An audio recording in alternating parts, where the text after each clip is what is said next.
রূপকথা চুপকথা। কুঁজো বুড়ির গল্প। এক যে ছিল কুঁজো বুড়ি।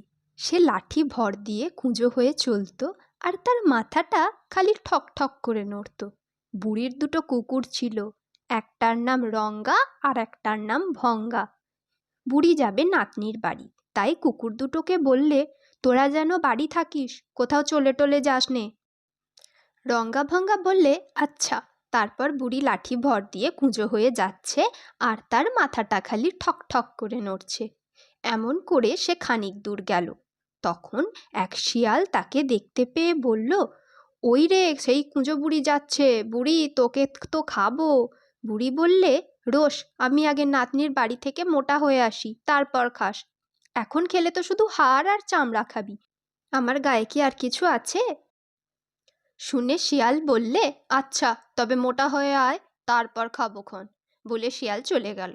তারপর বুড়ি আবার লাঠি ভর দিয়ে কুঁজো হয়ে হাঁটছে, আর তার মাথাটা খালি ঠক ঠক করে নড়ছে। এমনি করে আরও খানিক দূরে গেল। তখন এক বাঘ তাকে দেখতে পেয়ে বলল, ওই রে, সেই কুঁজো বুড়ি যাচ্ছে, বুড়ি তোকে তো খাবো। বুড়ি বললে, রোস, আমি আগে নাতনির বাড়ি থেকে মোটা হয়ে আসি, তারপর খাস। এখন খেলে তো শুধু হাড় আর চামড়া খাবি, আমার গায়ে কি আর কিছু আছে? শুনে বাঘ বললে, আচ্ছা, তবে মোটা হয়ে আয়, তারপর খাবোক্ষণ। বলে বাঘও চলে গেল। তারপর বুড়ি আবার লাঠি ভর দিয়ে কুঁজো হয়ে যাচ্ছে, আর তার মাথাটা খালি ঠক ঠক করে নড়ছে। এমনি করে সে আরও খানিক দূর গেল। তখন এক ভাল্লুক তাকে দেখতে পেয়ে বললে, ওই রে, সেই কুঁজো বুড়ি যাচ্ছে, বুড়ি তোকে তো খাবো। বুড়ি বললে, রোস, আমি আগে নাতনির বাড়ি থেকে মোটা হয়ে আসি, তারপর খাস। এখন খেলে তো শুধু হাড় আর চামড়া খাবি, আগে গায়ে কি আর কিছু আছে? শুনে ভাল্লুক বললে, আচ্ছা, তবে মোটা হয়ে আয়, তারপর খাবোক্ষণ।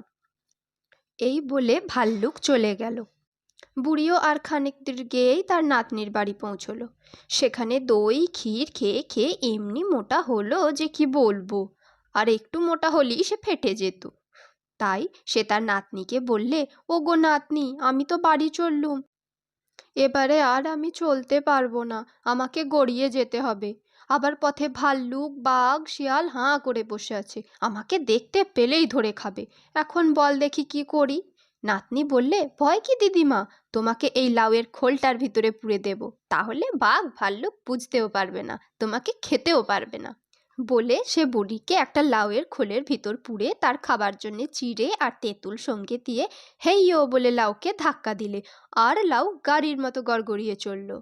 লাউ চলছে, আর বুড়ি তার ভিতর থেকে বলছে, লাউ গড় গড়, লাউ গড় গড়, খাই চিঁড়ে আর তেঁতুল, বিচি ফেলি টুলটুল, বুড়ি গেল ঢের দূর। পথের মাঝখানে সেই ভাল্লুক হাঁ করে বসে আছে বুড়িকে খাবে বলে। সে বুড়ি টুড়ি কিছু দেখতে পেলে না, খালি দেখলে একটা লাউ গড়িয়ে যাচ্ছে। লাউটাকে নেড়ে চেড়ে দেখলে বুড়িও নয়, খাবার জিনিসও নয়, আর তার ভেতর থেকে কে যেন বলছে, বুড়ি গেল ঢের দূর। শুনে সে ভাবলে বুড়ি চলে গেছে। তখন সে ঘোঁত করে তাকে দিল এক ধাক্কা, আর সেটা গাড়ির মতো গড়গড়িয়ে চলল। লাউ চলছে, আর বুড়ি তার ভিতর থেকে বলছে, লাউ গড় গড়, লাউ গড় গড়, খাই চিঁড়ে আর তেঁতুল, বিচি ফেলি টুলটুল, বুড়ি গেল ঢের দূর। আবার খানিক দূরে বাঘ বসে আছে বুড়িকে খাবে বলে। সে বুড়িকে দেখতে পেলে না, খালি দেখলে একটা লাউ গড়িয়ে যাচ্ছে। সেটাকে নেড়ে চেড়ে দেখলে বুড়িও নয়, খাবার জিনিসও নয়, আর তার ভেতর থেকে কে যেন বলছে, বুড়ি গেল ঢের দূর। শুনে সেও ভাবলে বুড়ি চলে গিয়েছে। তখন সে ঘোঁত করে তাতে দিলে এক ধাক্কা, আর সেটা গাড়ির মতো গড়গড়িয়ে চলল। লাউ চলছে, আর বুড়ি তার ভেতর থেকে বলছে, লাউ গড় গড়, লাউ গড় গড়, খাই চিঁড়ে আর তেঁতুল, বিচি ফেলি টুলটুল, বুড়ি গেল ঢের দূর। আবার খানিক দূরে সেই শিয়াল পথের মাঝখানে বসে আছে। সে লাউ দেখে বললে, হুঁ, লাউ কিনা আবার কথা বলে, ওর ভেতরে কি আছে দেখতে হবে।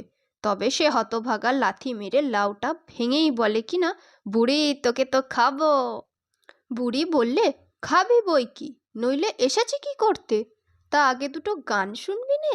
শিয়াল বললে, হ্যাঁ, দুটো গান হলে মন্দ হয় না, আমিও একটু আধটু গাইতে পারি।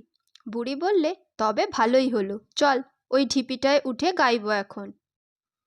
বলে বুড়ি সেই ঢিপির উপরে উঠে সুর ধরে চেঁচিয়ে বললে, আয় আয় রঙ্গা ভঙ্গা তু। অমনি বুড়ির দুই কুকুর ছুটে এসে একটা ধরলে শিয়ালের ঘাড় আর একটায় ধরলে তার কোমর, ধরে প্রাণ টান কি টান। শিয়ালের ঘাড় ভেঙে গেল, কোমর ভেঙে গেল, জিভ বেরিয়ে গেল, প্রাণ বেরিয়ে গেল, তবু তারা টানছেই টানছে, খালি টানছে।